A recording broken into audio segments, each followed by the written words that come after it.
Pasanda, a dish which is originated from Lucknow, which is central of northeast of India, and it's very rich and flavorful, aromatic without the curry being too hot. So this dish we're doing today is the lamb pasanda and has got almonds and cashew nuts, both of them ground together with onions and ginger and garlic. To that we're gonna add our relish spice mix, pasanda aroma mix. They're both gonna be really nice and aromatic, and we're gonna just mix it with yogurt. Even though it is very similar to the korma, but it's not similar. The taste will be a lot different, just tweaking a little bit dish. So welcome to Curry Cooking with me. Today we're going to cook the lamb pasanda. The pasanda means favorite, everyone's favorite lamb pasanda.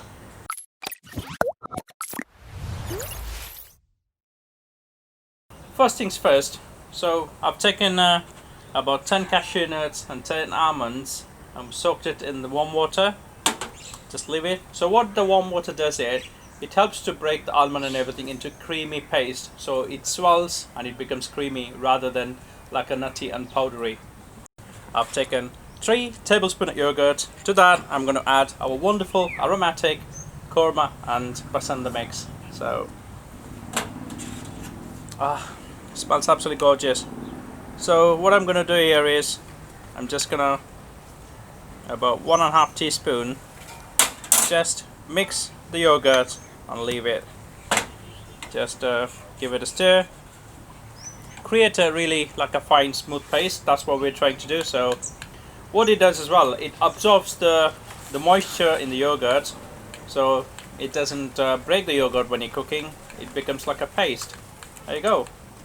Yeah, now I can go whisk a little bit faster. Yeah, so 2 steps are done. The third one, as usual, the drill. A couple of tablespoons of vegetable oil. Whenever you're doing the base, always try to use the vegetable oil and put the bay leaf in it. So what I'm doing here is I've got about 3 medium-sized onion. I'm finely chopped. I'm just going to partly cook it without going brown, and then I'm going to blend it. But before blending, I'll take the bay leaf off. That makes it really nice and smooth paste. So the first things first, onions, check it all in.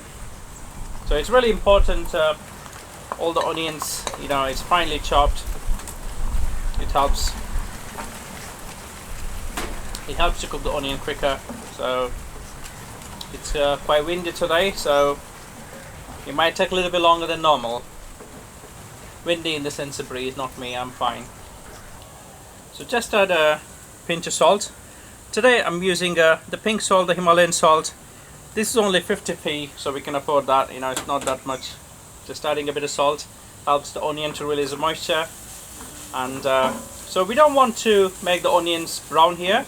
So if you brown it, what happens is the curry will turn into like a dark brownish. So we want to keep it as white and creamy as possible. So to do that, we don't want to burn the onion, we just want to make the onion succulent. So that's it. And now I'm going to add the ginger paste and the garlic paste. So whenever you add the ginger garlic paste, you have to cook at least 30 seconds to 45 seconds if you're on a high heat. So just make sure you mix it all well, and it becomes like a small lumps as soon as it's fried. Now I'm gonna add the cashew nuts, almonds and the water. Everything goes into the pan. There we go. So what it also does is it makes sure the onion softens and it doesn't burn because of the moisture in the pan.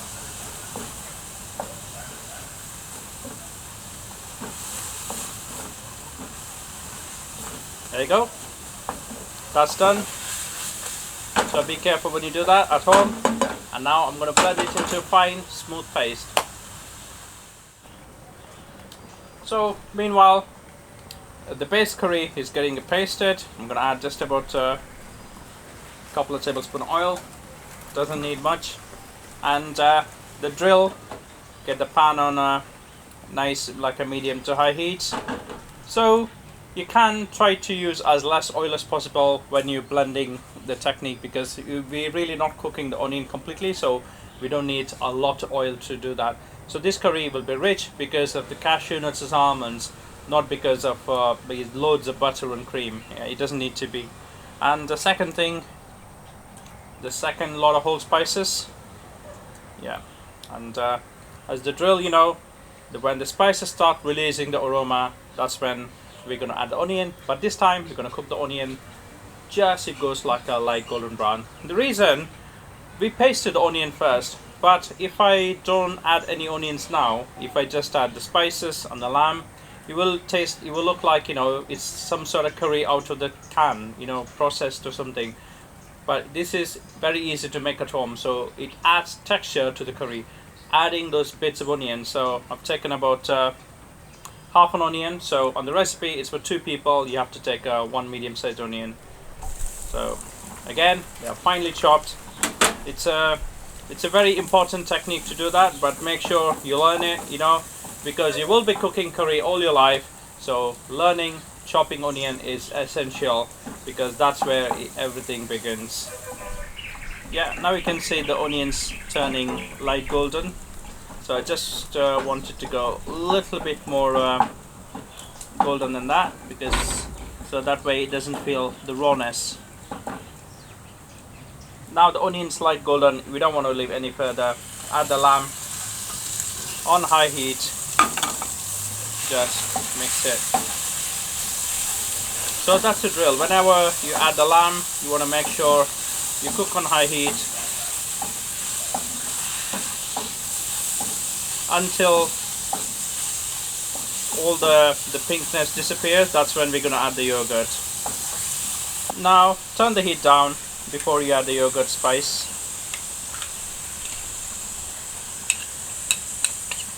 So now we're adding the relish spice mix with yogurt, and now smother the spice paste to the lamb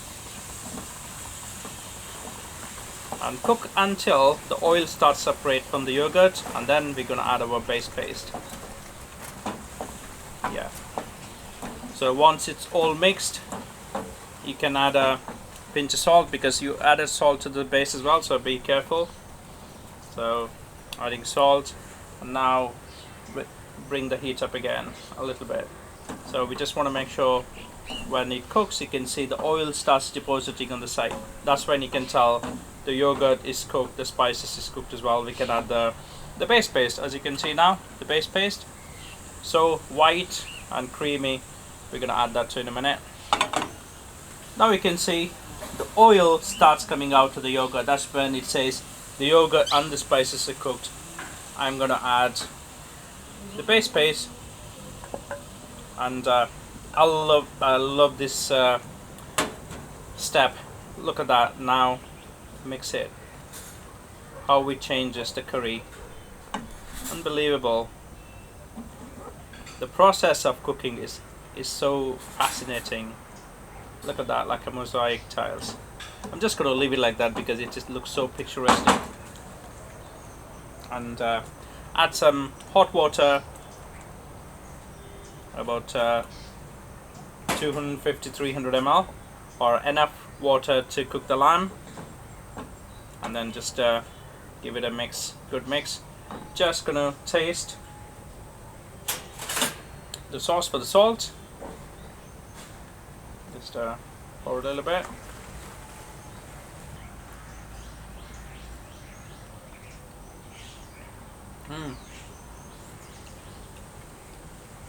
Yeah, I'm quite happy with it. It's not hot, but it's got the right flavor. It's aromatic, and you know, it's slightly sour with the yogurt, so it does not taste like a korma. I'm just gonna add some water, not waste any of the spices. So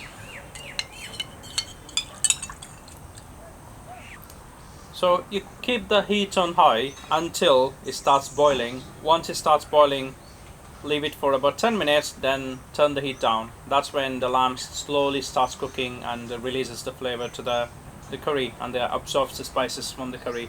So the lamb pasanda, always nice when you serve it with like a nice pilau rice or just like basmati rice. It complements really well, or the parathas. And the lamb pasanda is traditionally slightly thicker curry than some of the curries. It's slightly thicker than the korma as well. And there you go, the curry, the color. We added exactly the same spices, and you can see the difference to the korma. The korma was white, where pasanda is just because of the yogurt, and we cooked the onions a little bit more, and the almonds makes the huge difference. The fragrance is different, and the taste absolutely unbelievable. Really, really good. So the pasandas don't have to be boring. Try this recipe. You will be really, really glad you did, because this is one of the curries which is not spicy, but everyone will like it. So I'm gonna just simmer the lamb first 10 minutes on high heat, and then next 30 minutes on medium to low heat until the lamb is cooked nice and soft. So order your Relish Pasanda mix on currykingwinnie.co.uk. Try it. All you need is ginger, garlic, onion, and whatever the lamb you're using, and just the few whole spices just to flavor it, and then you will be able to make a really aromatic, beautiful lamb pasanda at home with ease. So hopefully you enjoyed the video, and follow us on Curry King Winnie, and whenever you cook, please do remember to post on Curries Made with Ease Facebook group, and spread the word, share it with your family and friends, the meal, and enjoy life, enjoy your day.